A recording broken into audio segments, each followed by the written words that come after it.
ควายได้เป็นไข่ได้ประมาณ2 มื้อแล้ว2 หรือ 3 มื้อที่1ก็รู้สึกว่าบ่ค่อยรุนแรงมื้อที่3รู้สึกบบมันรุนแรงเป็นมื้อนี้แหละรู้สึกว่ามันรุนแรงอะคดีนะรู้สึกหนักหัวแล้วก็เจ็บคอเป็นหวัดเนี่ยหวัดเนี่ยมันเริ่มหายไปแล้วนี่แต่กินยาไว้ก่อนนี่ท่านแล้วเรียบร้อยเลยนี่ยานี่ทุกยานี่ไอ้ซื้อมาให้ยาตัวนี้สั่งซื้อมาจาก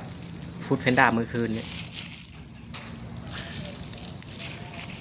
แต่ละปีโอ้โหคือกันว่าเป็นยังหมักเป็นไข่ตอนช่วงเดือน 8เป็นเดือน 9บางทีก็เดือน 10แต่ละปีเป็นไข่ตอนช่วงนี้มักเป็นไข่ตอนนี้ก็รู้สึกยังนักหัวปวดหัวนิดหนึ่งปวดไปจี๊ดๆเลยนะจะสิบอธิบายเอาให้พังแบบไรดีที่ผมกำหนดวิดีโอหนาอาชียุดถ่ายวิดีโอก่อนก็เป็นอย่างกับบูฮูว่ายักษีไปถ่ายวิดีโออย่างเอาใหม่คนดูเบิ่งถ่ายแต่มองเก่าเดิมๆก็อาจจะเบื่อกันเริ่มกดติดตามไปกันสนับสนุนเอาให้ช่อง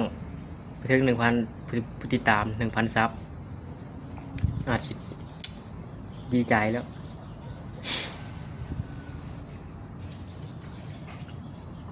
ถามว่ากดติดตามให้กัน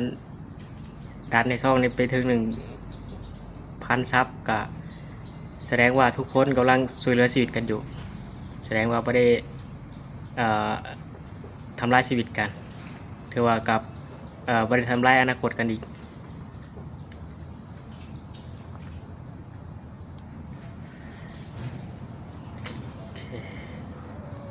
ไปแล้ว